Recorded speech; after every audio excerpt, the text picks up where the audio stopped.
Okay. Yeah. We're live now, folks. Okay, thank you. Good morning, everyone. This is the first meeting of the year for the Environmental Monitoring Committee, which is affectionately known as the Dump Committee. The players are on the screen here are going to introduce themselves one by one so that the public knows who we are and who we are representing. First off, I'm Peter McClarty, Chair of the Environmental Monitoring Committee. So next one on the screen I see is Anjum. So this is Anjum Amin from Conservation Authority. I'm working as a water resources engineer. Okay, Mike, next. I'm Mike Blanchard. I'm the manager of waste management, and I'm at the landfill for the city. Okay, Jace. I'm Jace Dominy. I'm the Senior Environmental Compliance Officer with the Ministry of Environment. Okay, Rick. My name is Rick Talvidi. I'm with AECOM Canada Limited. We're the consulting engineering firm that's been hired by the city to assist them with their annual reporting for the landfill site. Rick, can you introduce your guests as well? Sure. We've got with us, we engaged Dillon Consulting as a subconsultant to assist us with the annual reporting, and we've got Rob Kell and Montesier Pardum from Dillon on the line as well. Thanks, Rick. Ron? I'm Ron Zagordo, City Councilor for Ward 3. Spencer? My name is Spencer Laverne. I am Supervisor Waste Management for the City of Sault Ste. Marie.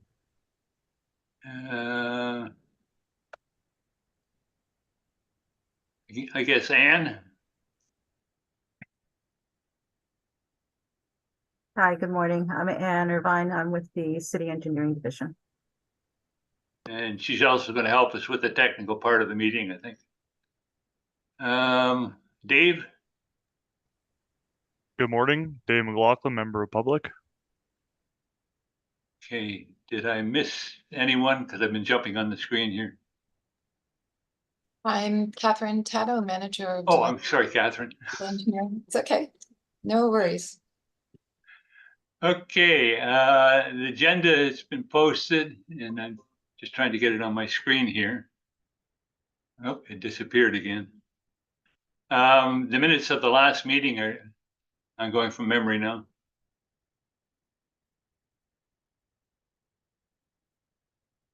They were circulated. Is there any questions with those minutes?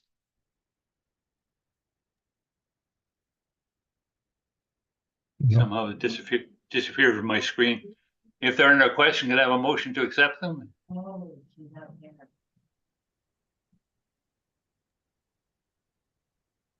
I'll accept them, Peter. Mike? Thank you. Got a seconder?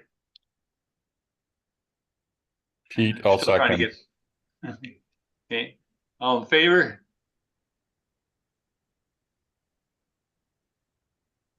I guess we have to do it by hands.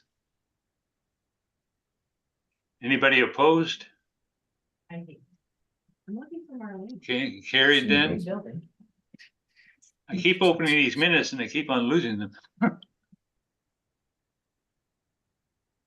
because of my inability with split screens. Okay, Catherine, you're gonna have to prompt me because the next thing on the agenda. So the next thing, we can head right to the presentation if we want. Let me just check. Yeah, the council reports was next, which we've got if everybody has those, if anybody has any questions. And then the presentation.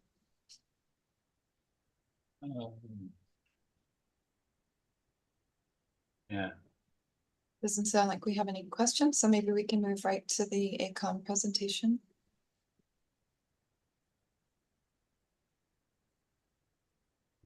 Still, I'm fighting with my split screen.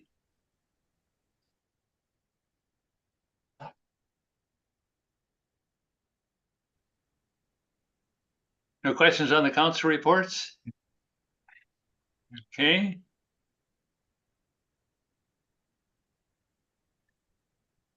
And I guess we're on with the presentation.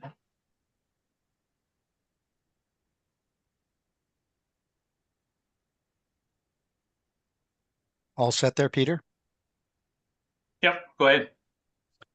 Okay, as mentioned, my name is Rick Talvidi. I am with AECOM Canada Limited. We're a consulting engineering firm. We have an office here locally in Sault Ste. Marie. We have been active with the landfill site for over 2 decades. There are 2 elements to the annual reporting for the landfill site. There's what's called a site development and operations report, which we, AECOM, prepare on behalf of the city. And then there is a monitoring report, which looks at groundwater quality, surface water quality, and landfill gas in and around the landfill site. And that element of the reporting is prepared by Dylan. As you can see in the background there, there's the 2 reports, one by AECOM and one by Dylan. And Dylan will also speak to the reasonable use criteria, which are used to assess groundwater quality in compliance with Ministry Environment criteria. And they'll also speak about the leachate controls that are at the landfill site. So the first thing I will speak to is general elements of the site development and operations. So our reporting year is the calendar year. So the reporting that we're doing today reflects the 2023 calendar year operations. The site operating and reporting requirements are dictated through a Ministry of the Environment certificate of approval, basically a license to operate the site. And our site accepts domestic, commercial, and non-hazardous solid industrial waste and processed organic waste. So when we speak of processed organic waste, what we're speaking of is the sewage sludge that is generated at our 2 sewage treatment plants in the city of Sault Ste. Marie. Our current tipping fee is $77 per ton, and residents are charged a gate fee of $11 per visit, provided that they are not hauling more than 300 kilograms of waste to the site. If they're hauling more than 300, then the tipping fee will apply over that 300 kilogram threshold. And as I noted, the reporting period is the calendar year. What we like to do is highlight any operational site development changes that have occurred in 2023. We do use fairly significant volumes of soil to cover waste on a regular basis. So we do excavate soil from the northern portion of the site and use that excavated soil for cover material. So that continued in 2023. In terms of the landfill waste scale, so there's an inbound and an outbound waste scale at the landfill site. The load cells on those 2 waste scales were replaced in 2023, so a total of 20 load cells were replaced. The city also installed about 150 meters of new permanent fencing along the southern boundary of the waste disposal footprint.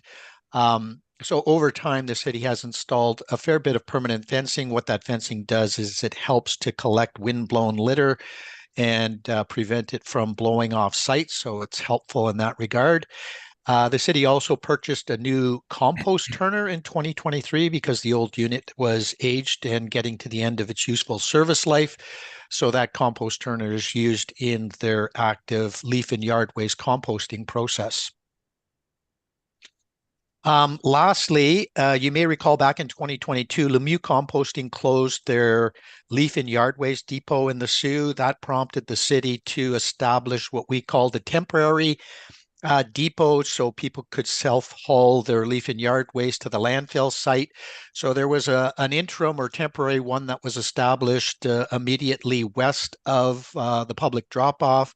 And then in 2023, the city established a more permanent facility, which is located immediately south of the household hazardous waste depot. And it has been quite busy over the course of the last 2 years in terms of people self-hauling leaf and yard waste to the landfill site, which ultimately is composted at the landfill site as well. In terms of diversion activities, and again, we're just speaking about diversion that is occurring at the landfill site. There are numerous opportunities to divert waste so it doesn't end up in our landfill at the landfill site itself. We've got our leaf and yard waste depot that I just spoke of. There's separate collection for tires, batteries, propane tanks, metals, appliances, clean wood waste, typical recyclables that we see in our blue and yellow boxes. Waste electrical and electronic equipment, and of course our household hazardous waste depot, which is pictured in the lower right corner there.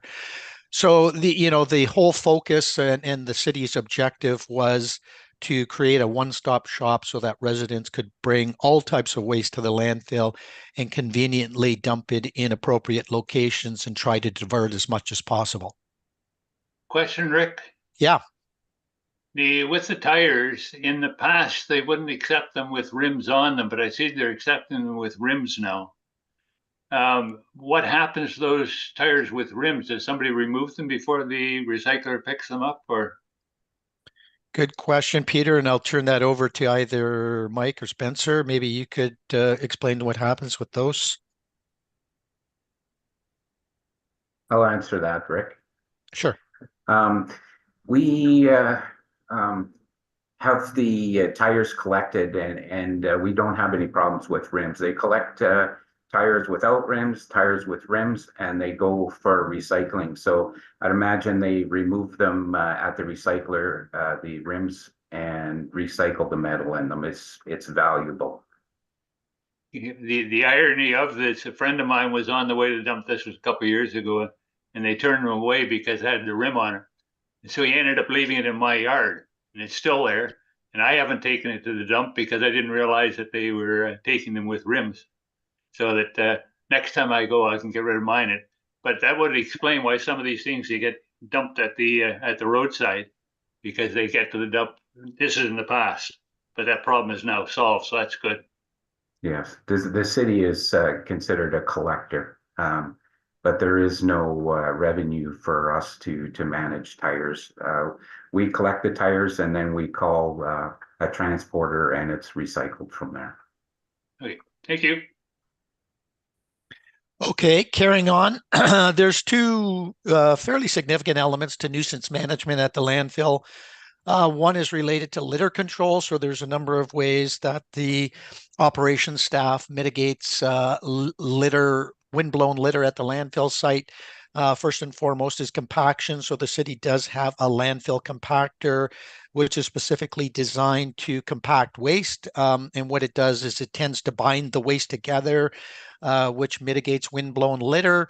They also apply cover regularly. So there are three types of cover: daily cover, interim cover, and final cover. The daily cover, as the name implies, is applied daily. So as wastes are tipped into the landfill site at the end of the day, staff will cover it with soil to mitigate windblown litter. When an area of the site becomes inactive but is not at final capacity, they'll apply what's called interim cover. So it's a layer of soil to an inactive area of the landfill site, again, to mitigate windblown litter. And then finally, when the site does reach its final capacity, and a certain portion of the site reaches final capacity, the city will apply even more cover, final cover, and that's typically, sort of up to 3 feet of cover, 2 to 3 feet of cover. So in addition to that, they have portable and permanent fencing. I mentioned new fencing went in along the southern boundary in 2023. Pictured in the top right is some fencing that's along the eastern boundary of the fill area. And again, this fencing provides a means of mitigating windblown litter. And then in the bottom right picture, you'll see some portable wind screens that are much higher, and they are portable. They can be moved around by the heavy equipment on site. So they are typically positioned at the working face of the landfill and downwind, so that those portable fences can capture windblown litter on a regular basis during operations. And lastly, they do have an industrial vacuum and a manual litter pickup program at the site that they will undertake on a regular basis to collect any windblown litter that may get to the periphery of the site. The other important element of nuisance management is odor control. So one of the big elements that we have there is an active landfill gas collection system. So within the landfill mass itself, there are a significant number of vertical landfill gas wells, and those wells are connected to an underground piping system, which is connected to a blower station and the flare that you see in the top right corner. So there is a vacuum that is generated and placed on the landfill mass. So we're actually sucking air out of the landfill mass through this well network. It's withdrawing the odorous landfill gas and then burning it at this central flare. So it's been very effective in mitigating offsite odors. It's been in operation since 2011. And then in addition to that, the other big source of odor is the disposal of sewage sludge or biosolids, and there's a number of elements to reducing and mitigating odors associated with biosolids. In the first instance, before the biosolids are actually shipped to the landfill site, they are sprayed with an odor neutralizing agent at the sewage treatment plants while it's sitting in the disposal trailers. So it first gets an application of odor neutralizer there. En route to the landfill site, those trailers are covered by impermeable tarps. So to try and contain the odors on the way to the landfill, there are impermeable tarps on the trailers. Once the biosolids are tipped in the working phase, a cover application, soil cover is applied very quickly to try and mitigate offsite odors as well.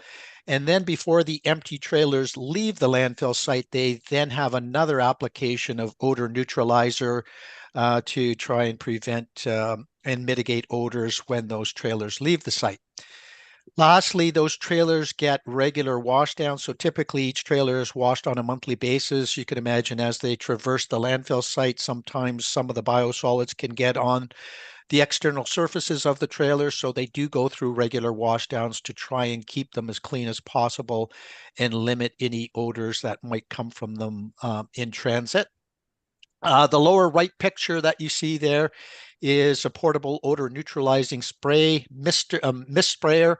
So basically that will be set up in the area of the landfill site that they are actively disposing of waste. They'll typically run this machine before the first load of biosolids arrives at the site and until the biosolids are covered to mitigate the odors. So this basically helps to neutralize odors that may be emanating from those biosolids, and it's typically utilized from the spring through to the fall seasons, not used in the winter.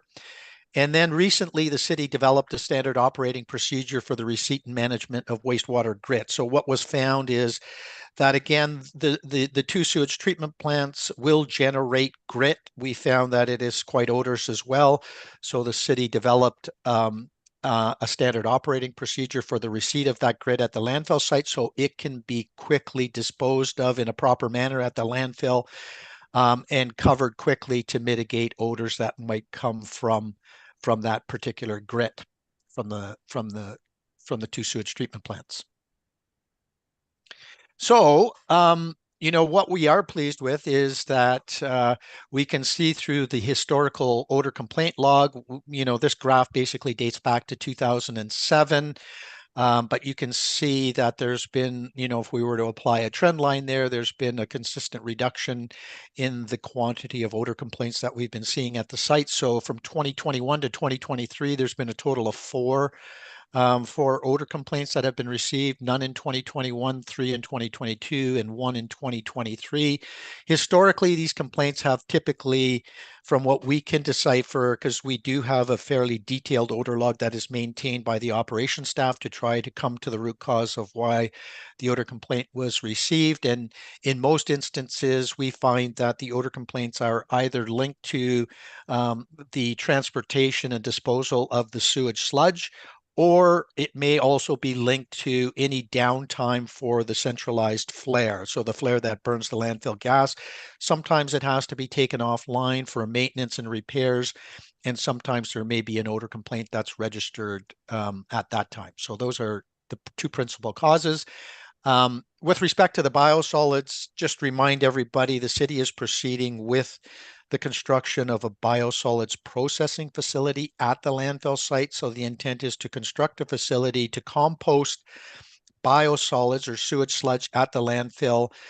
So that sewage sludge in the future would be received in a receiving building that has some form of odor control. And ultimately it will be composted, which will assist again with mitigation of odors associated with biosolids. And just for everybody's benefit, that facility is intended to be twofold. It will compost biosolids, and the Ministry of the Environment has mandated the city to initiate source-separated organics collection and processing. So that facility will serve the dual purpose of processing both biosolids from the 2 sewage treatment plants, as well as source-separated organics from residential households. So when I speak of source-separated organics, it basically refers to the organic fraction of the waste stream that people are generating in their homes, such as meat scraps or vegetable scraps. Anything that is organic in nature that is generated in homes would be collected separately curbside. We don't have a timeline, a final timeline for that yet, but it's expected that it may be initiated in approximately 2026 or 2027, where the city would start undertaking a separate collection of source-separated organics. Question, Rick, on that, just further down the road, has the financing been worked out for this? The city is actively working on, basically, the cost of this facility is quite substantial. So the city has been working with the consultants and the design engineers to look at ways and means of potentially reducing the costs of the facility. And in concert with that, obviously looking at their own finances as to how they might support it financially. But yeah, it's still a work in process, I would call it, in terms of, what the final facility will look like and, how it's going to be financed. So it's definitely a work in process. Okay, from a taxpayer political standpoint, is the province open to discussion on the financing, or is it strictly up to the city to come up with the details? I don't know if anybody from the city wants to jump in, but I can say, Peter, that the city has been active in looking for any potential sources of external funding at higher levels of government. Unfortunately, nothing has been sourced that I'm aware of to date, but the city and city staff are continually looking for potential funding programs that may be suitable to assist with the capital costs associated with this facility. Okay, thank you. Catherine, did you? I just said that was well said, and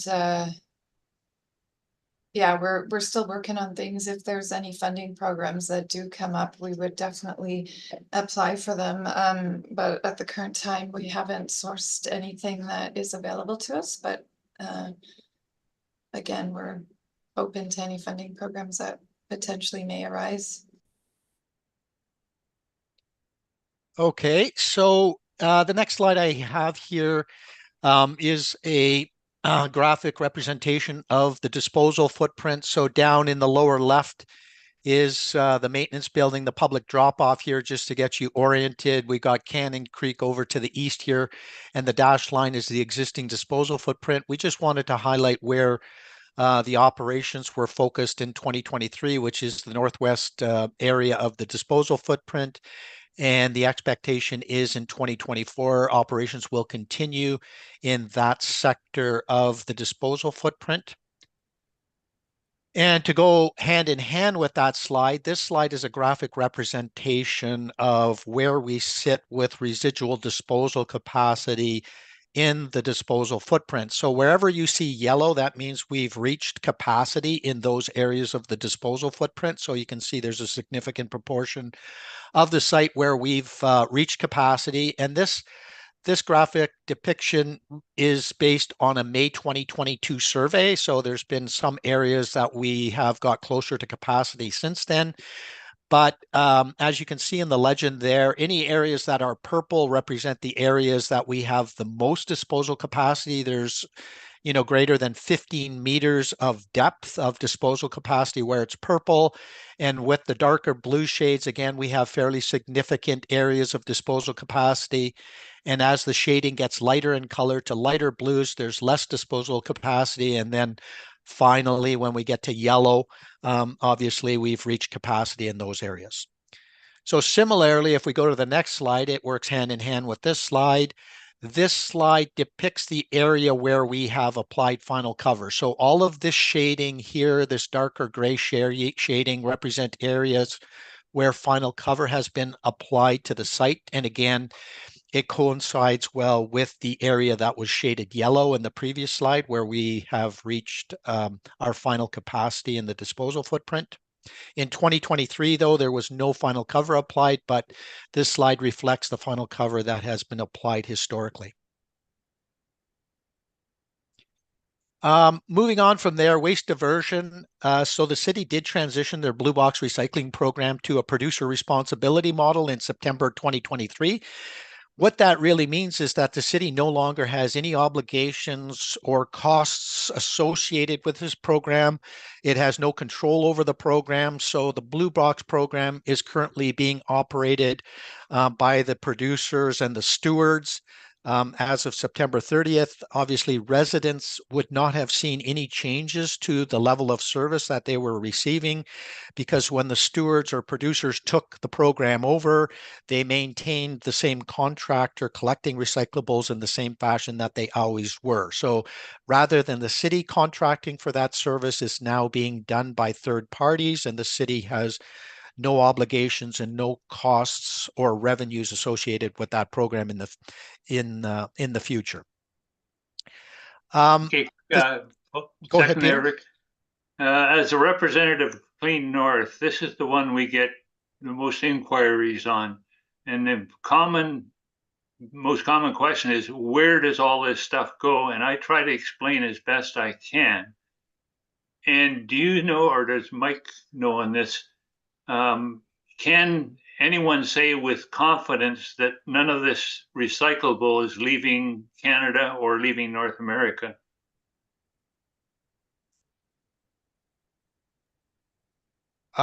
Mike, did you want to respond to that, or? Sure. I really don't have an answer for that. It's administered by Circular Materials that works on recycling now. Like Rick said, the city is no longer responsible for that.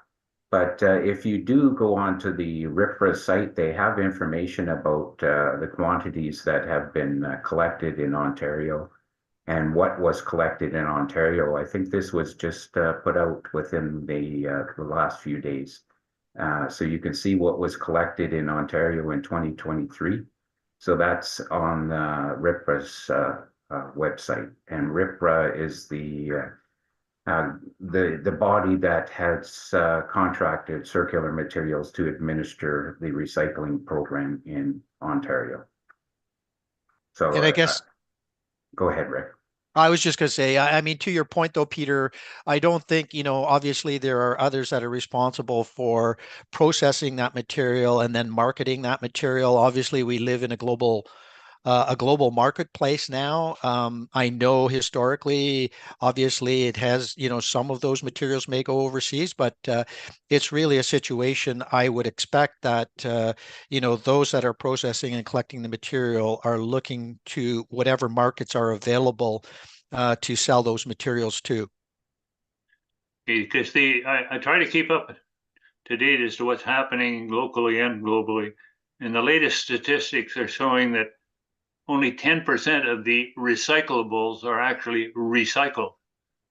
And that is, the question is, why are we spending all this time and money to collect recyclables, but we're not actually recycling? And I have no answer for that.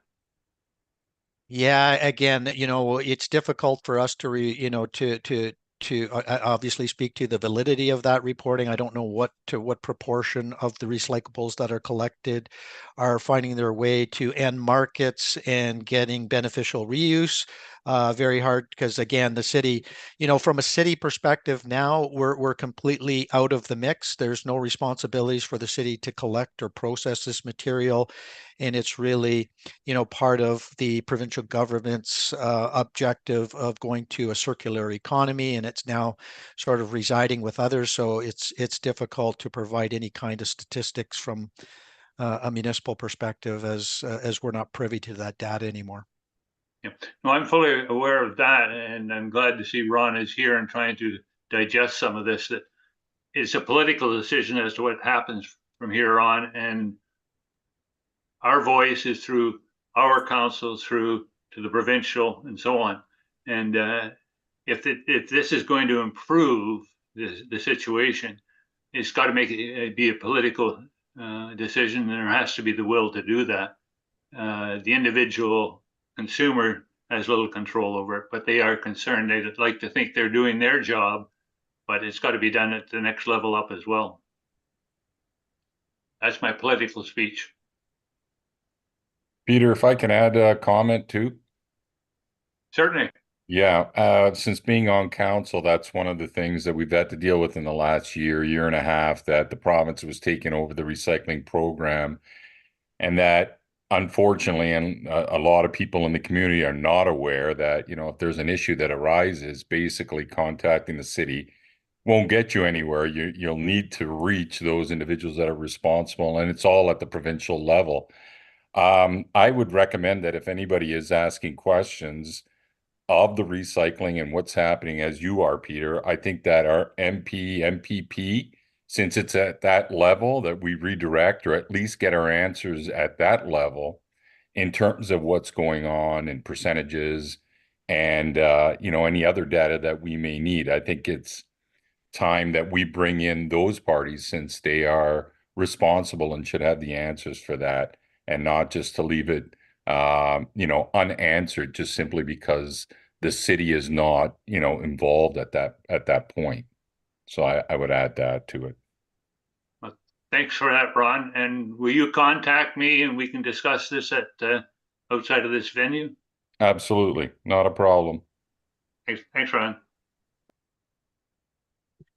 Okay, I'll carry on. So I guess lastly, again, because the city's not privy to the data anymore, we used to calculate at a local level what the residential recycling rate was. The diversion rate that we were seeing historically over the last number of years was in the range of about 30%. So the residential diversion rate was about 30%. What we are projecting is that once source separated organics collection and processing is initiated in approximately 2026 or 2027, that residential diversion rate will likely drop or likely increase to somewhere around 50%. So it'll make a fairly significant impact to residential diversion moving forward.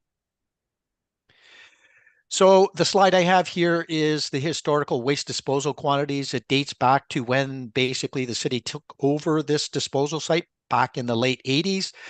You can see when it first took over the site, there was in excess of 100,000 tons of waste being disposed of in the landfill. More recently, over the last 3 years, 2021, 2022, 2023, you'll see we're under 40,000 tons of waste being disposed of in the landfill. I will highlight that from 2011 to 2017, you can see a fairly significant decline that occurred over that period of time, from about over 60,000 tons down to about 40,000 tons. A significant proportion of that reduction is related to a significant proportion of the ICI, or the industrial, commercial, institutional waste, being exported to a landfill in northern Michigan. So businesses in our community are responsible for their own waste management needs. They will contract with waste hauling contractors locally to pick up their waste on a regular basis. Those hauling contractors can then dispose of the waste as they see fit. So they have opportunities to obviously take it to our landfill. And there is a landfill in northern Michigan where some of those commercial haulers have been hauling their waste, and they've been doing that obviously from a cost consideration perspective, where the tipping fee is likely lower in northern Michigan relative to our own site. So there is a significant proportion of commercial waste that has been exported into the US in more recent years. And just to comment further on that, one last comment, I guess that the city, however, recognizes that, you know, that exportation of waste could change at any given time through regulations. Obviously, regulations could change where exporting of waste into the US could cease because new regulations come into effect. Alternatively, that site in northern Michigan could reach its capacity and no longer be an option for commercial waste haulers, or tipping fees could change and the Sault Ste. Marie landfill could become more preferential and see more waste coming from that sector. So from a planning perspective, the city has always been planning the future based on the assumption that one day all of that commercial waste could return to our own local waste disposal site. Just a quick question on that slide, if you don't mind. Sure. Yeah, I noticed that from 0405, the other is completely disappeared. Others in terms of categorizing the disposal. Do we know why that is disappeared under other? Yeah, it's primarily because some of the waste types that we were receiving are no longer being received. So a lot of that other actually was related to St. Mary's Paper biosolids. And as you know, St. Mary's Paper is no longer in operation. So it was categorized as other in terms of type of waste. And the city's no longer receiving that. So it's basically disappeared because that waste type is no longer being disposed of at our site. Great, thank you. So when we look at waste received, we like to compare year over year. The top slide on the left, or the top graphic figure on the left, is 2022. We received a total of 84,000 tons of waste at the site in 2022. Comparatively, in 2023, it was about 69,000 tons of waste. And you may recall from the previous slide, in both of those years, we landfilled slightly under 40,000 tons. So there is a significant proportion of waste being received at the site that is being diverted or being used for other purposes. And in this case, we have significant quantities represented by the red piece of the pie here, significant quantities of waste that were received in both years, but to a lesser extent in 2023, that is waste that is stockpiled and used as cover. So there are construction projects ongoing in the Sault Ste. Marie area that will generate surplus soil type materials. In some cases, those materials are contaminated. They will come to our landfill site. And that really represents the principal variability year to year. So in 2022, we received a significant quantity of that type of material. We did receive still a significant quantity in 2023, but to a lesser extent. And that's really the disparity that we're seeing here from year to year, is the quantity of soil type materials that were received at the landfill. And as I noted, the city operations staff will, to the extent that they can, use that soil for cover material as well. So there may be instances where the quantity or the quality of the soil is not suitable for use as cover, but the lion's share of that material that's typically received is suitable for use as cover from a physical quality perspective. So a lot of it does get reused as cover. The next slide here is waste diversion that is occurring at the landfill. And again, comparing 2022 to 2023. In 2022, we had about 2,100 tons of diverted waste that did not get into the landfill site. And in 2023, we had about 2,900 tons of diverted waste. Again, the big change, there's really one big change year over year, and that is primarily with the blue here, which is yard waste. So the depot that the city established, the interim depot that the city established in 2022, was probably not well known to some of the residents in the community, because Lemieux Composting had closed their facility in short order without a lot of notice. and the city did their best to accommodate people on an interim basis in 2022, but that facility was open for the entire season in 2023 and did see a lot of activity in terms of self-hauling of leaf and yard waste in 2023. And that represented the lion's share of the difference in diverted waste quantities from 2022 to 2023. And when we look at landfilled waste types, you'll see 2022 to 2023. First of all, there's not a big disparity in the quantity. In 2022, we landfilled almost 37,000 tons of waste, and in 2023, a little over 38,000 tons of waste, so a small increase from year to year. We do know from statistics that the population has been increasing in the Soo, so it may be population related. But as you can see from the two pie charts, the distribution in terms of waste types that are landfilled are very similar year over year. So our principal waste types that are getting landfilled, let's look at 2023, 16% is commercial waste, 41% is residential, that's the curbside residential program, 23% is sewage sludge from the two sewage treatment plants, and we see about 13% is from the general public drop-off. So those are the principal waste types that we are seeing at the landfill site. So residual disposal capacity, we'll go through an exercise of calculating how much residual disposal capacity we have remaining in the landfill. Each year we'll do that computation. It will fluctuate based on a number of factors. At the highest tip or at the highest point of the waste mound, we have approximately 30 meters of waste depth. So you can imagine there's quite a bit of weight to that. And what will happen over time is settlement of that waste will occur and degradation of some of that waste will occur within the landfill mound. And as that occur, the top surface will shrink, if we want to call it that. So when we do another survey year over year, we may see some settlement, which may open up some additional capacity over time. It also fluctuates based on the management of soil materials that are within the disposal footprint, and it depends on the waste types and the disposal rates that we're seeing as well. So each year we do calculate it. So the most recent estimate, which was completed for the end of 2023, indicates we've got about 4 years of disposal capacity remaining. That calculation was based on a May 2022 aerial site survey. It was flown by a drone back in May 2022. We then added to that survey the waste quantities that we received through the landfill waste scale to come up with our estimate of how much residual capacity is left at the end of 2023.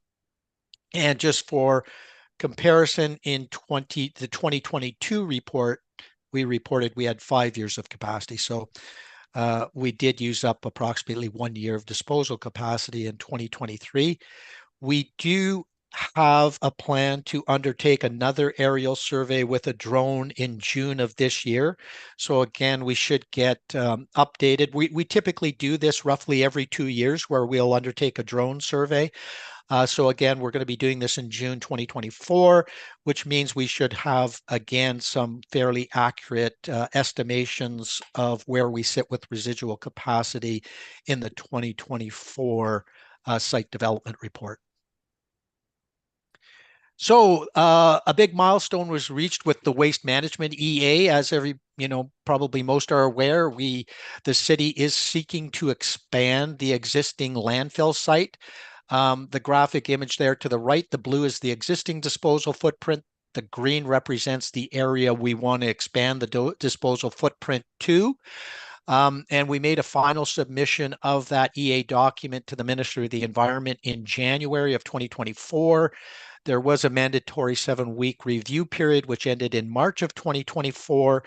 There are quite a few comments that were received from various ministry departments, as well as external agencies. Batchewana First Nation submitted quite a few comments, and we also received comments from the general public. So the team is currently looking at addressing those comments and working with the ministry to make sure all those comments are adequately addressed.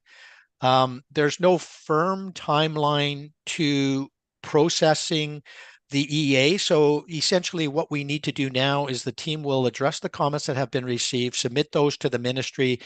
Ultimately, the ministry will review the EA in its entirety together with all of our responses to the comments, and make a ruling on whether the EA is accepted or approved by the ministry or not.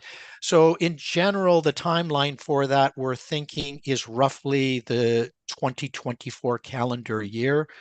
We're hopeful that we can work with the ministry to get through that process over the remaining, 7 months of the calendar year is what the hope is. Hey, Rick, it's Kristen Anglia. Yeah, Chris.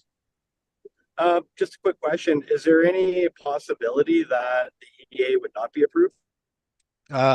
Certainly. Yep. There's definitely, that's a possibility. I mean, that's the whole intent of the process is to make a submission that we think fully describes what the impacts may be to the environment and how we're mitigating those impacts to the environment.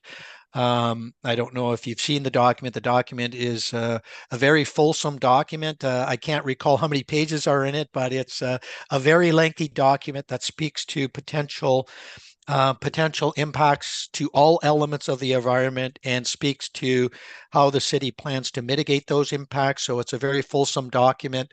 Obviously, our hope is, the city did submit a draft EA a number of years ago. The intent of that draft EA was to try and get comments from the ministry at that time to hopefully try and address any potential roadblocks that may come up through their formal review of the final EA. So we're certainly hopeful that we can get it approved, but that is the whole intent of the process, is for the ministry to do their due diligence and come to a ruling as to whether it's approved or not. Okay, thanks. Thanks, Rick. Just to jump in, you can see that we're obviously on a collision course here. If we do in fact have 4.1 years of capacity, and at the end of this year we'll be down to less than 4. What happens if we run out of room before this is actually approved and the new site is developed?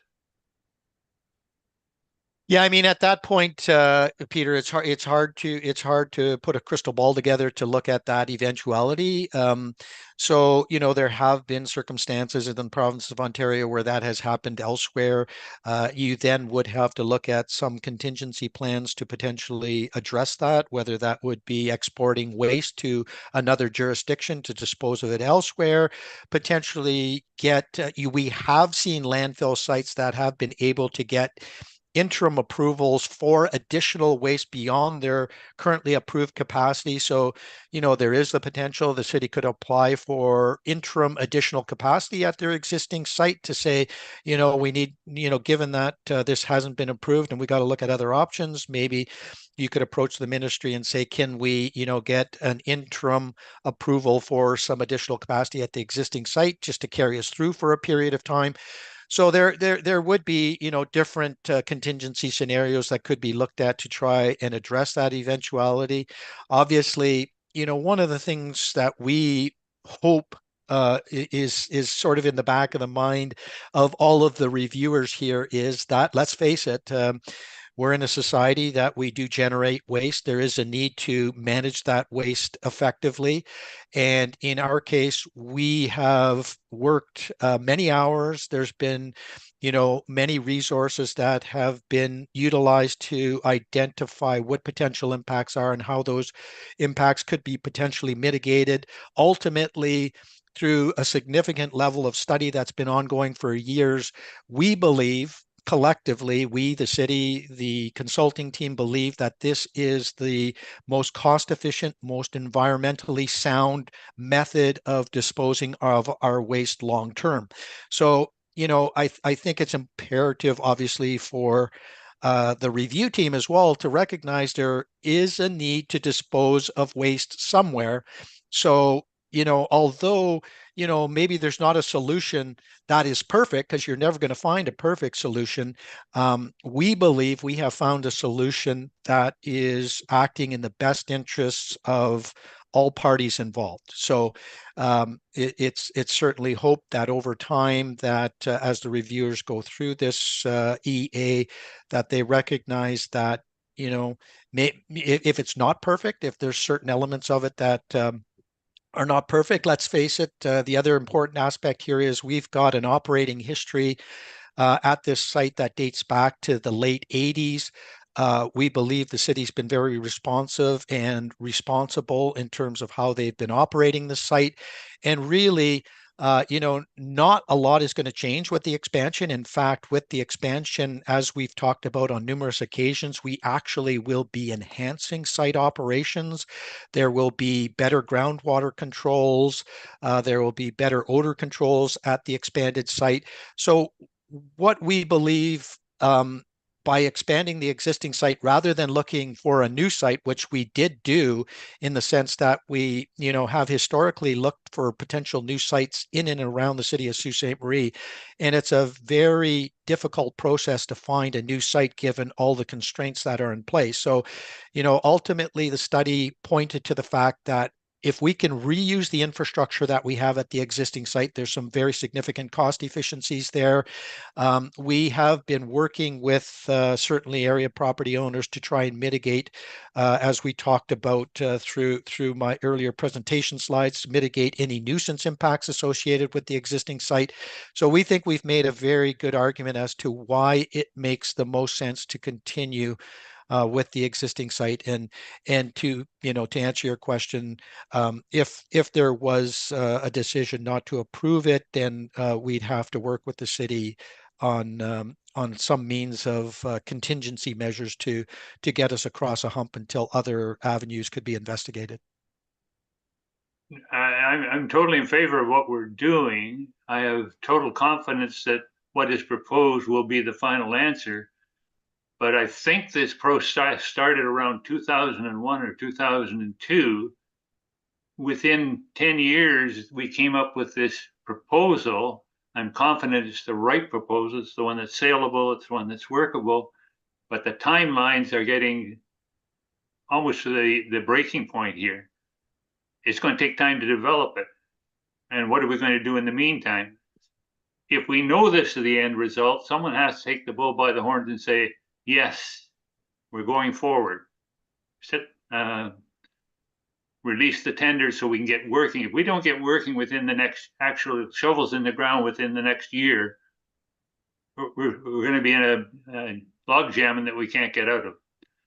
So I don't know how we speed this up, but somebody has to say, yes, this is what we're doing. Yes, get on with it. Yeah, agreed, Peter. So yeah, you're absolutely right. There is a short timeline here. You know, just to correct the timeline. So this EA was initiated in about 2006. There were a couple of significant delays to it related to, for those who may recall, Elementa. The city took some time politically to investigate the potential for a waste to energy facility, which kind of paused the EA for a period of years there while that was worked out. And then secondly, through the submission of the draft EA, there was a couple of items there that the ministry had highlighted that they felt should be addressed before submitting the final EA, which the city has been diligently doing over the course of the last several years to better improve the likelihood of approval. So that has taken some time as well. And now, like I say, we have reached a milestone. There is, you know, sort of some goalposts that we have here that we are working with. In other words, there is some fixed timelines associated with the ministry's review, like we do expect. And again, the team is now working very energetically towards getting these comments addressed as quickly as possible so that the ministry can complete the review and give us a ruling. So agree with you that there is some short timelines, but we do believe there is some light at the end of the tunnel. And if everybody's working cooperatively to get through this process, we think we can still have an effective solution that will meet the short timelines that we have in front of us.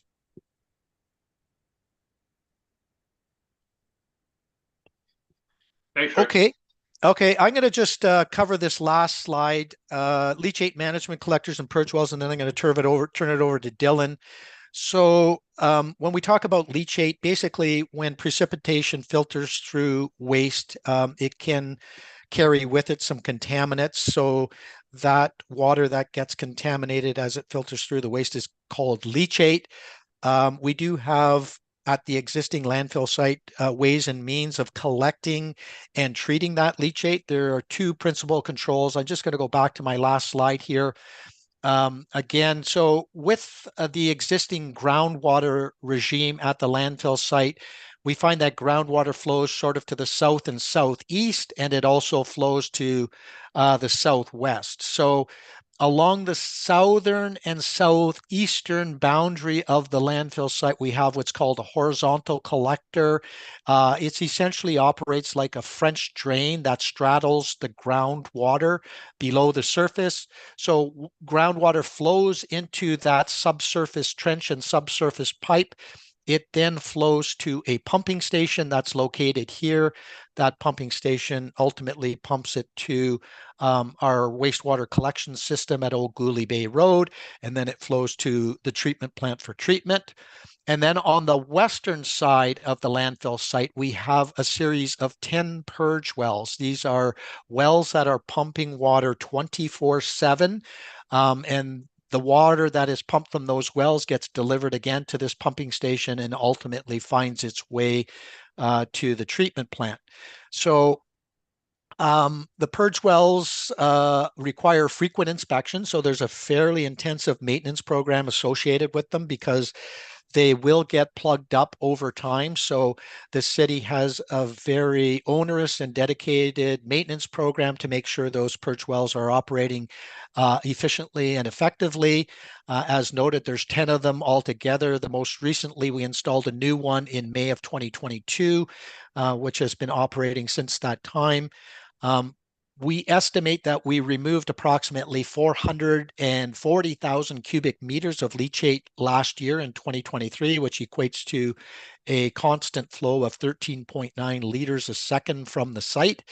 And our permit to take water that was issued for this site or renewed in 2021 for this site allows us to take up to 19 liters a second. So we still have a fair bit of flexibility in terms of how much water we can extract from the site for treatment. So those are the leachate controls, and I'm going to turn it over to Montazir and Rob to work through the presentation related to our monitoring report, which they prepared on behalf of ourselves and the city. Sorry, before I leave that, I guess I'll open it up to any questions on site development and operations. Was there any lingering questions there? I have a few, but I'm going to save until the end, Rick. Okay, let's move on to Dylan's presentation. Right. Thank you, Rick. My name's Rob Kell. I'm a senior hydrogeologist here at Dillon, and I've been working at this site for over 30 years. I'm going to, the first few slides talk about how we define criteria at the landfill and compliance. For those who have attended previous presentations, these are the same slides, but for new people and perhaps for members of the public, I'm going to go through how we evaluate groundwater impacts at a landfill site. And it starts with what's called reasonable use. And that is an objective that says that any discharge from a neighboring property has to have no more than a negligible or a trivial effect on what's called a reasonable use of a property. At this landfill site and at most landfill sites, the reasonable use is drinking water. I know there's a number of neighbors that are on municipal water, but there's still a number on residential wells in the area. If I could have the next slide, Rick.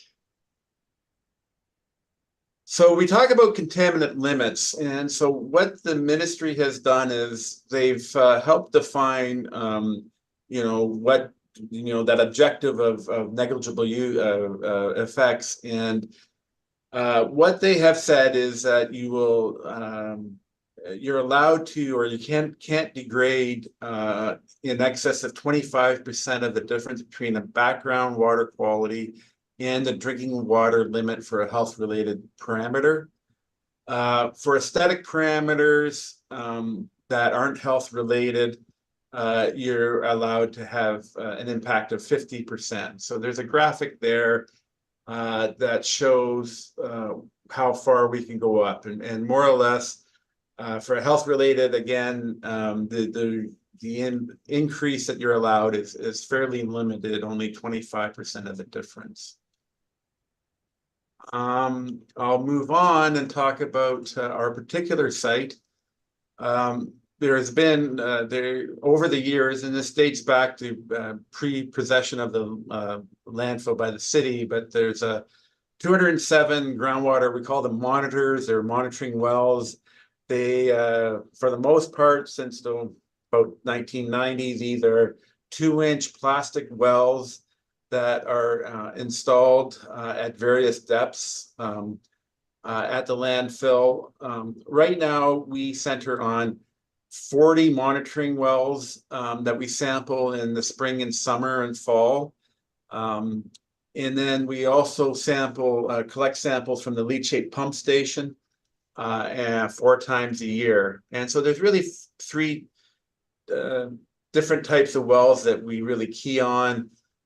We key on some wells that help us define background groundwater quality, some leachate source quality, and then we also look at perimeter wells, or wells that are located some distance from the fill area that will allow us to assess any impacts.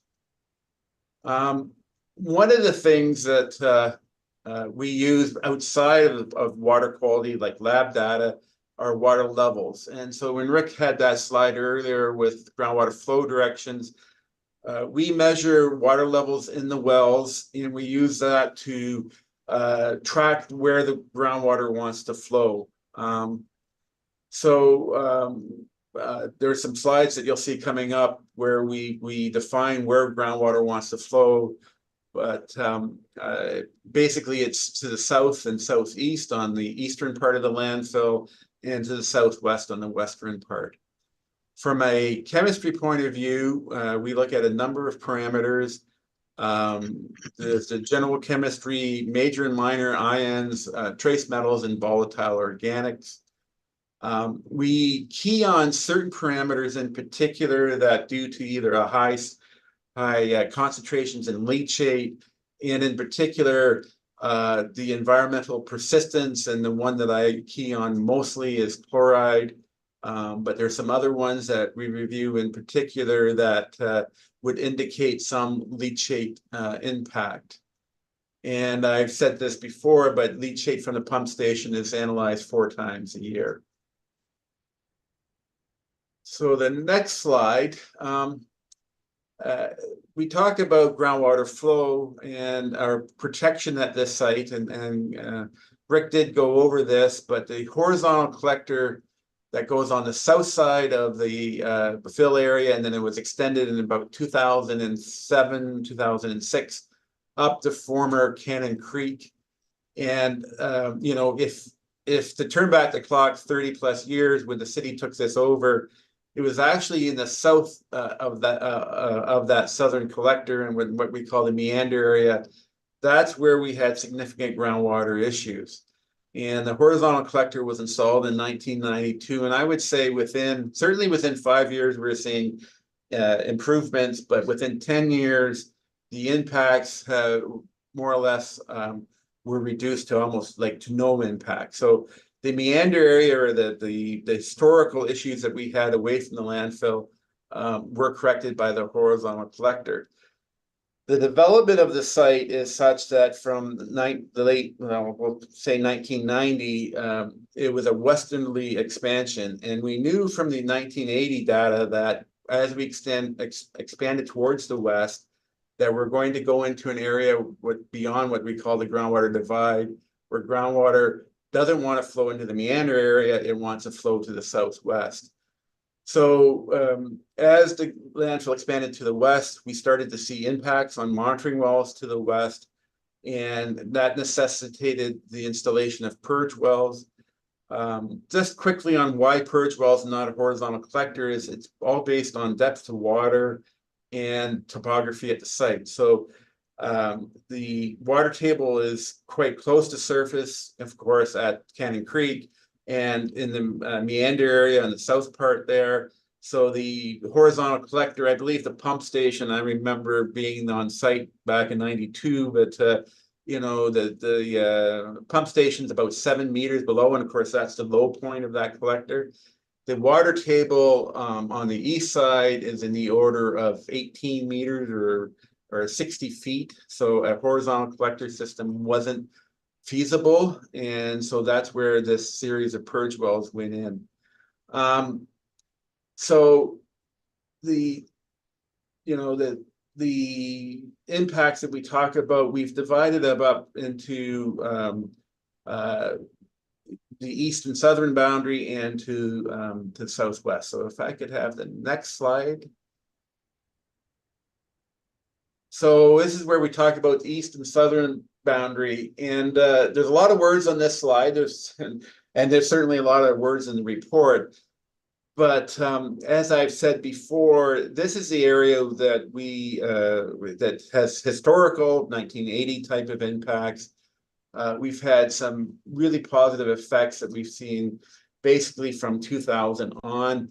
There was, what did happen and what precipitated the move of Cannon Creek was on the east side of the landfill. Cannon Creek more or less abutted the natural watercourse of Cannon Creek, more or less abutted the fill area, and we were having impacts in Cannon Creek. So the leachate collector, the horizontal collector, was extended up, and we realigned Cannon Creek. And so so at that time, you know, we immediately saw on the realigned Cannon Creek good improvements of surface water, and that's going to be covered off later on by Monitor, the surface water results.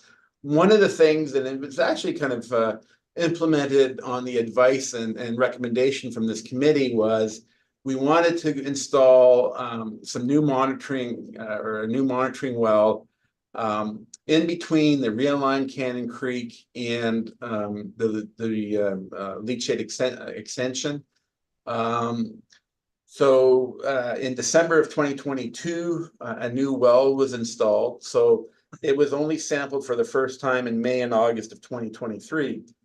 So one of the things that came out of that well is that, or results from sampling that well, is we had high nitrate. And, you know, it was, you know, I remember a staff member coming in wanting some advice on this. And my first word was weird. And the reason that it's weird is nitrate, and I don't want to get too far into the weeds here, but nitrate, the molecule is NO3, so 1 nitrogen and 3 oxygen. And nitrate does not exist in high concentrations in landfill because the landfill itself doesn't have any oxygen. Of course, it creates methane. It's anoxic or anaerobic. These are all technical terms. But more or less, if there is nitrate produced in leachate, once it kind of percolates down through the waste, it's in this no oxygen environment, and chemically the oxygen is stripped from nitrate and it's what we call denitrified. So nitrate is not a typical leachate parameter that we key on. The only other monitoring well at this site that has nitrate in it is one that's installed close to a septic leaching bed that's off to the west as part of the site facilities. So the nitrate concentration was high in the 2 samples. The initial sample was high, the May sample was higher than August. Basically our recommendation here is, you know, let's get some more data here. And again, we're not that concerned with nitrate being coming from the landfill itself. Maybe we'd have the next slide. So on the west side, we have a number of monitoring wells, and again, I'm looking at the slide and there's a lot of words on it. But from about from 2000, we were seeing impacts as the landfill expanded to the west. We had groundwater flowing to the southwest, and that necessitated the installation of the purge well system as we know it. If you go back through the years, you know, we write these reports in February and March, and I was preparing for this presentation last week, and sometimes you get into the weeds too much and you don't kind of look at the bigger trends and what have you. But the concentrations that we're seeing are on the lower side of what we're used to. Perhaps if we could have the next slide, Rick, which has a graphic. But we do have what we call a groundwater plume or higher concentrations. But that plume is certainly not, if I go back over the last 15 years, you're going to see similar types of plumes in this area. The purge well system, as we have installed it, and it might be somewhat related to the new purge well that became operational 2 years ago, but we have, the plume is stationary, what I would call stationary, so it's not expanding. And if you look at the totality of the last 15 years, it certainly has not, the groundwater concentrations are not worse than they were 15 years ago. So from that, we say that the purge well system continues to be effective, but it does need a lot of, as Rick said, a lot of maintenance is related to it. I think that, you know, over the last 20 years, the city has a very effective way of making sure that the purge well system is maintained, and that is why the groundwater impacts are stationary and not expanding. If I could have the next slide. So Monas is going to talk about surface water. Before he does, I just want to kind of have a minute to talk about the expansion and groundwater protection in the expansion. Rick doesn't know this is coming, but the expansion from a groundwater protection perspective is going to greatly be enhanced with expansion. We're going, any new waste areas will be completely lined with a modern landfill liner. And not only that, we'll be taking part of the existing western fill area and what's called landfill mining, or we're going to be removing that waste and we'll be putting a liner underneath it. So the expansion from a groundwater protection perspective will be a significant enhancement over our current conditions. So on that, Rick, if you could go back to the surface water slide, and Monteza will take it from there. All right. Thanks, Rob, and thanks, Rick. So surface water monitoring at the landfill, we've been doing that for a number of years, and surface water is collected at 5 locations, upstream, sort of adjacent to and downstream of the site. So you can see all the locations there. Some of them are a bit further away, and S3 is probably the closest one to the landfill. It's sampled 5 times a year, and the results are compared to the provincial water quality objectives. So we can go to the next slide there. So the historical results have really been at upstream locations have been fairly consistent, and at one of the things we look at in terms of relation to impacts from the landfill is unionized ammonia, and there were really no exceedances between 2009 to 2022, except for S4. S4 is an area sometimes where there's sort of freestanding water, not an ideal location, but that is sort of a consistent location we've been sampling from, and there have been sort of blips there in the past in terms of some parameters. In 2022, the pH readings, field pH readings were sort of back within historical ranges. In the previous year, 2022, they were abnormally high, but we were sort of hypothesizing that it was related to a faulty field meter. And then unionized ammonia levels at S5 were below criteria, with slight exceedances at S3 and S4 in 2023. Since about 2007, the concentrations have been fairly stable, and that's really attributed to the Cannon Creek realignment in 2006, as Rob had mentioned. That's really not only made a difference, significant difference, especially with the leachate collector to the groundwater to the south, but the realignment of Cannon Creek has really made a significant difference to the quality of surface water. So yeah, and we've seen significant improvements since around 2007. So if you can go to the next slide there. The other thing that we monitor, or that is monitored at the site, is landfill gas. So monitor M3, which is located near one of the buildings, it first showed sort of high concentrations in 2008, and those have continued. That they've always been like since that time, always had high concentrations of methane gas or landfill gas there.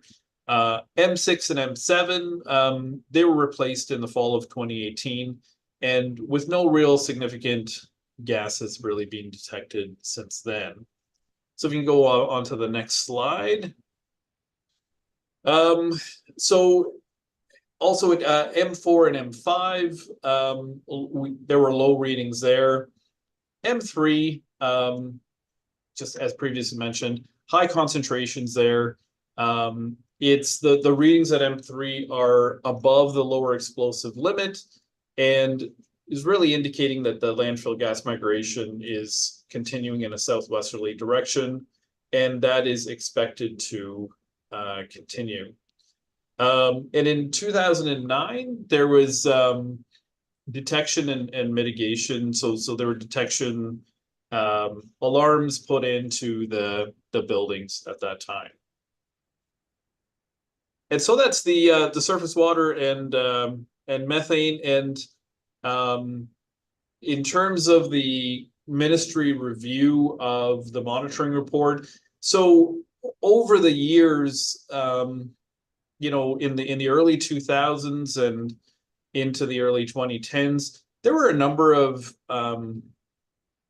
reviews by the ministry of the monitoring reports, but we haven't received anything since 2016, and that was related to the 2014 monitoring report. So there hasn't been any new ministry comments on these reports received since that time.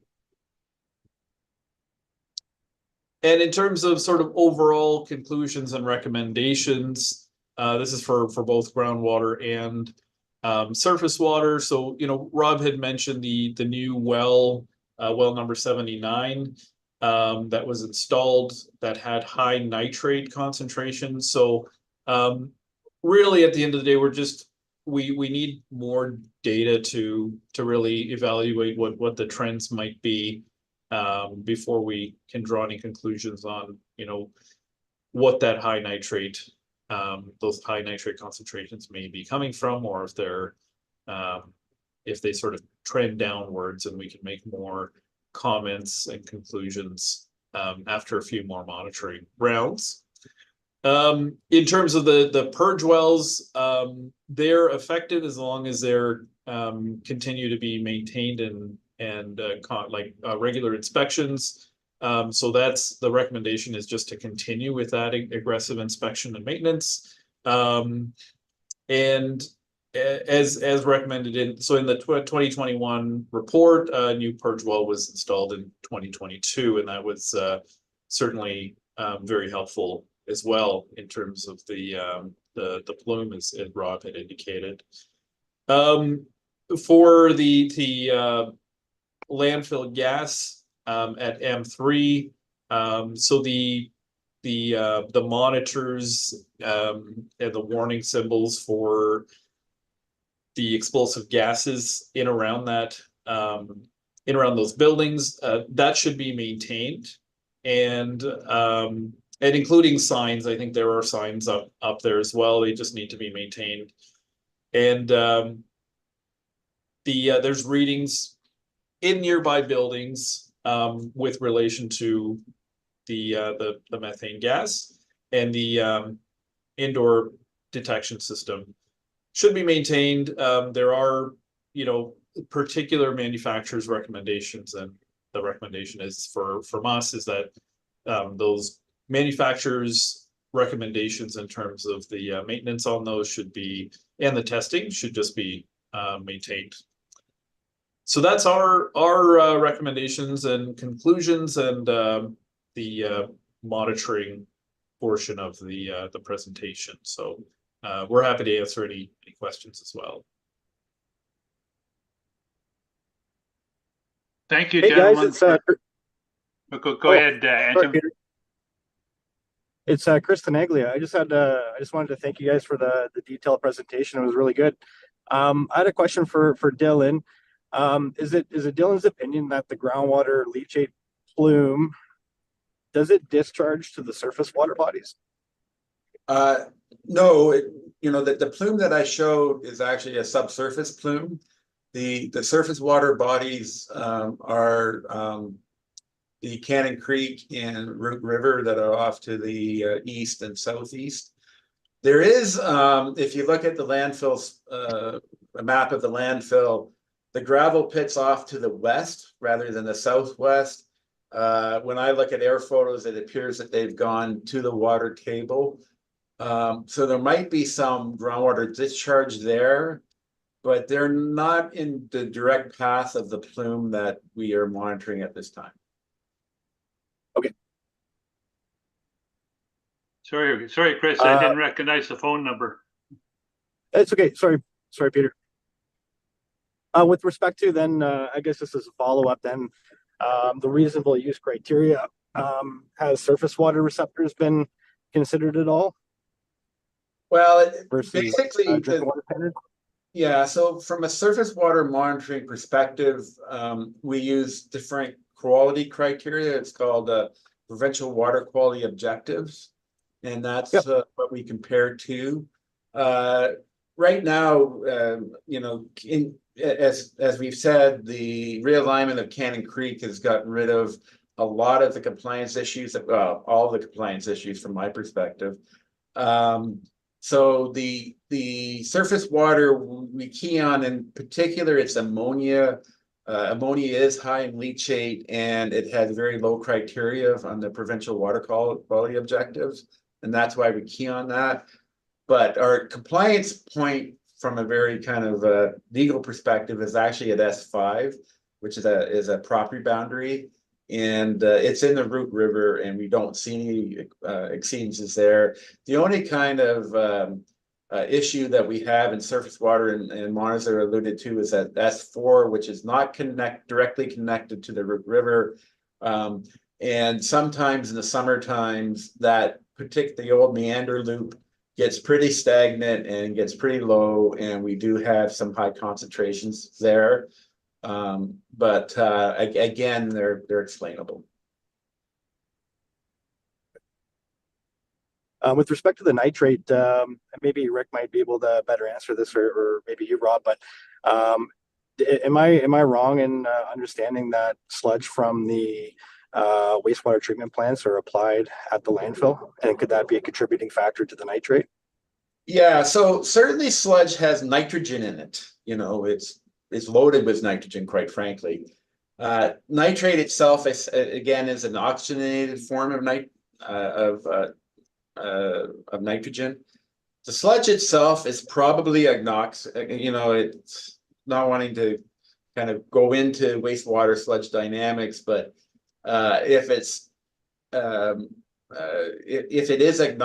if it doesn't have oxygen in it, it's actually stripping the nitrate off there. The sludge itself might not have a lot of nitrate in it, but even if it does, as it gets leached through the landfill mound and gets into what, forms a leachate, that's really is an aggressive anaerobic, no oxygen environment. It's when you get into that environment, it starts to strip away or denitrify things. So nitrogen is one of the first molecules that will get the oxygen stripped away. Sulfates, SO4. Again, I apologize for getting too technical here, but sulfate again is an oxygenated form of sulfate.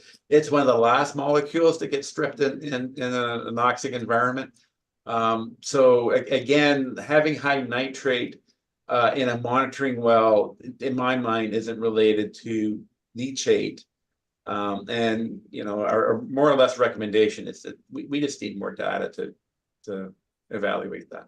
And maybe Yeah, I'll Rob, just add one thing there too before we the other thing to keep in mind, Chris, is that this is at one of the monitors on the southeastern periphery of the site. We do have other monitors there, so it didn't show up there either.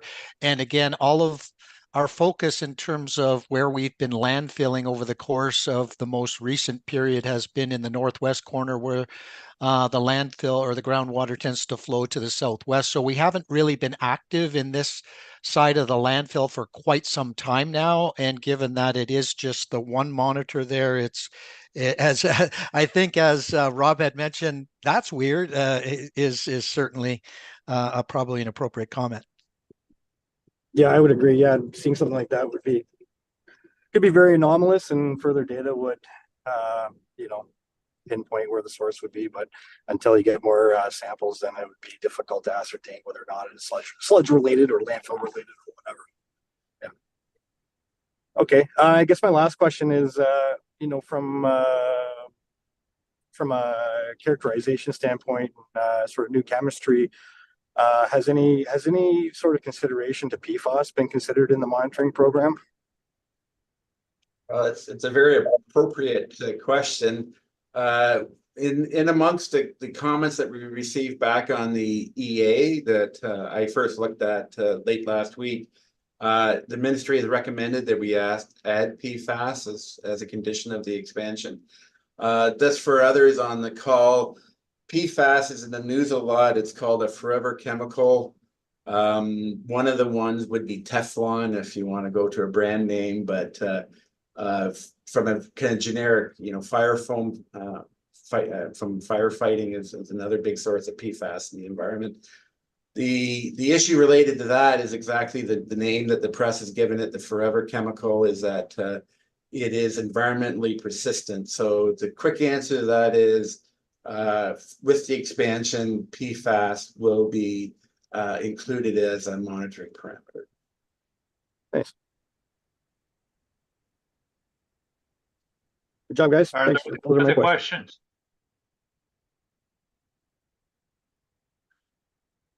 If there are no other questions, thank you again to Rob and your group. It gives some confidence, the fact that you've been involved with this for so long, and then the data has been carefully monitored, and you do address any aberrations in the data, and your recommendations are always greatly appreciated.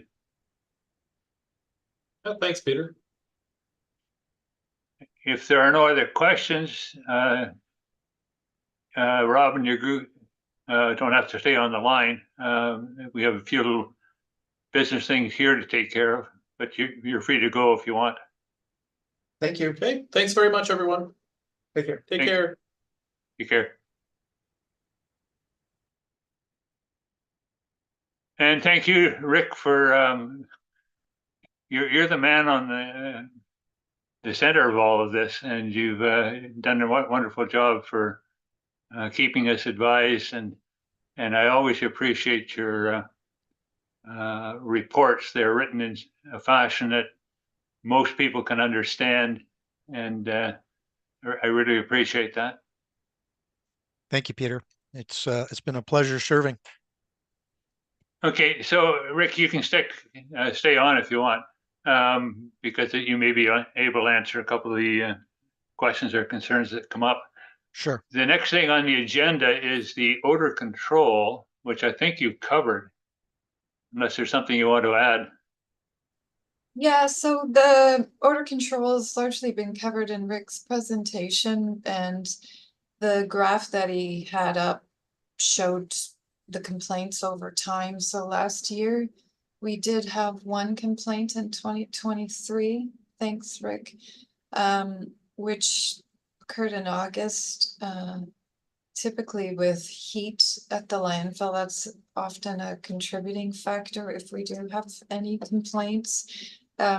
We did have one complaint recently at the landfill with the heat, and the wind direction and the biosolids delivery appear to be contributing factors in this instance.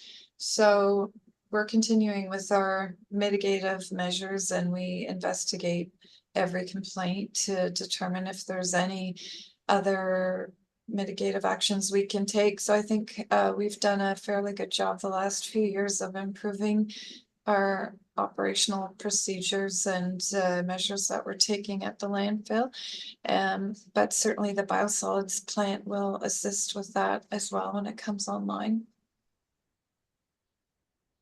Okay, I'm pleased with the results that the as a neighbor myself, I haven't noticed anything. Even when I'm up near the landfill itself, it's well, very under control. That's good to hear. Any, are there other issues though that any other members want to raise right now or comment on?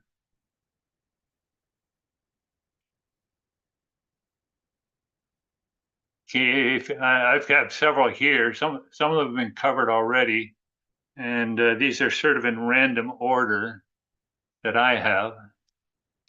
One that it's related to the recycling or waste diversion. Number 2, plastic pails. They're probably too big to fit in our recycled bins, but they are number 2 plastic. When the hazardous waste depot was on Sackville, this is now almost 20 years ago, Randy, who is running the site, set them all aside. In fact, we set several things aside there because of they were reusable. But at the time, I collected a bunch of plastic pails and I saved them for Clean North. The thing that concerns me is if we don't have a place where we can reuse them, and I recognize the rules of the landfill say, well, once it goes across the scales, it can't leave, or only under certain conditions. Is there possibility of gathering plastic pails at the outside the hazardous waste for the public just to pick up on their own? I've had people call me saying, where can I get some of these plastic pails, and I can't give them an answer. Home Depot is selling them for $5 a piece. Just as a possible suggestion, Clean North could take them and sell them for $1 a piece, rather than having new plastic pails being sold for collecting litter and stuff like that. So, Spencer or Mike, do you have a recognize the situation? I'll answer that if you want to add something later, Spence. I can just let you know that at the hazardous waste we collect, plastic pails, especially if they have contained material like oil and things like that. But our concern is having residual material in these plastic pails and not knowing what's really in them and then giving them to the public. It just doesn't sound right. They're recycled right now through our automotive material people that and collected by GFL as we dump material out of them. It's usually oil, so we have that concern that there's a residual material in these pails. And I'm not sure if Spencer, you want to add anything to that, or? I think you covered it pretty well, Mike. As he mentioned, anything that contains any oil, substance, we are recycling them as part of the program. But as Mike said, for us to collect them and hand them out, there would definitely be some big concerns about what was in them prior to them being dropped off to the landfill. No, I recognize that, but the, again, putting my 3R hat on, if there could be reuse or somehow direct the public to wash them out and put them at curbside or something. Because they're definitely, I've got a dozen of them myself, which I use for many different projects. Okay, the second thing I had was on the tenders, but I guess that nothing can happen on tendering until the actual approval is issued. So keep us updated on that, because people ask me when's this going to start, and I say, well, we'll know when the city calls for tenders. The next thing I have on here is the landfill gas. And Catherine, I sent an FYI to you and to Susan and to Emily about a report I read on other jurisdictions, not necessarily Canada or Ontario, but in other jurisdictions, they are feeding the landfill gas, because every landfill has gas. Rather than flaring it, they're feeding it into the local distribution system. And some of them are getting carbon reduction credits, which they can sell as a source of revenue. And I don't know if that's a possibility just by the flaring itself. We're reducing the methane emissions, but we're producing carbon dioxide emissions. But somehow, some jurisdictions are getting credits through these carbon capture and trade. So I just leave that with you, and if you get the time to explore that, Catherine, or you or Susan or Emily, it really bothers me that you've got a useful fuel and we're not using it. So I keep that on my agenda. Thanks. Trying to read my own notes here. Oh, these reports themselves, can these be shared with the public? Yeah, they can. Okay, because quite often reports have to go through council first before they can be shared. So council's received these. I sent a report to council on the most recent council meeting and just advised council that if they were interested in the reports, we have them here in the engineering department. And then there was a summary of operations for the past calendar year. Okay, now the actual report, can members of the public get access to that report without going through access information and stuff?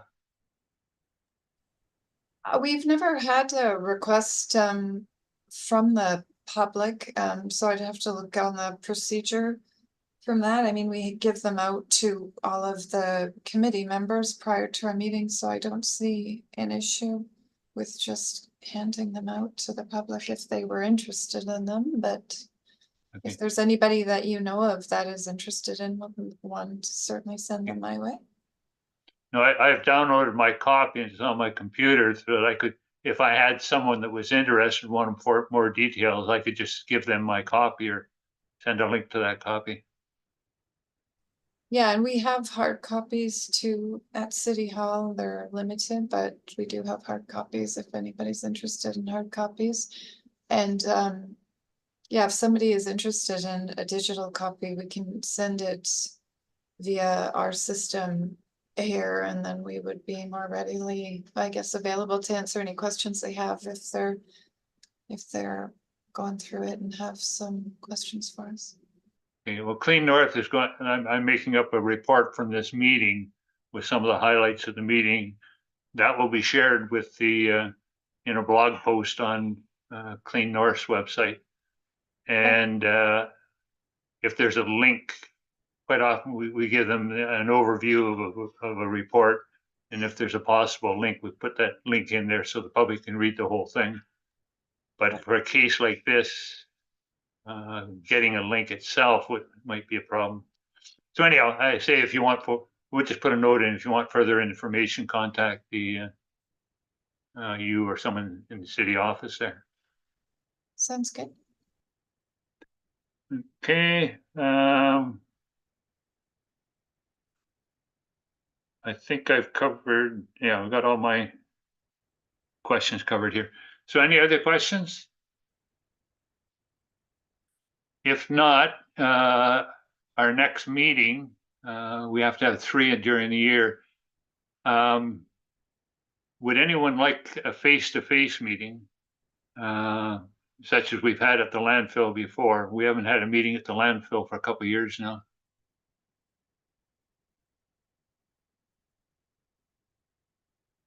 I'm always in favor of face-to-face meetings. I know that the electronic way is convenient, but we don't get to know the personalities involved here. And if I passed a couple of you on the street, I wouldn't know. So anyhow, so usually we have one in September, October, and then we usually have we're supposed to have a third one. We usually have it in November or December. So is there a suggestion for the next meeting? We can certainly send out a request closer to the date to get a handle on people's schedules. Sometimes it's kind of hard to project this far in advance, and we had some positive feedback with this date, so it came together well with everybody's attendance. So I appreciate everybody coming. Okay, so if you put an option on that request for time and place, would you actually like to have a face-to-face meeting or meet at the landfill? Sorry, I missed that, Peter. What was the question? I say when you send out the survey for a time, would also suggest and a place, because some may want to have a landfill meeting. Right. If anybody's interested in that, certainly reach out to me and we can set that up. Okay. Any other questions and comments? Lastly, I'd like to thank Rick again and AECOM, because this has been you've been the thread that's held this whole group together, and the way the information is presented is very legible, very comprehensive, and I really appreciate it. Thank you, Peter. Appreciate the comments. Okay, motion to adjourn.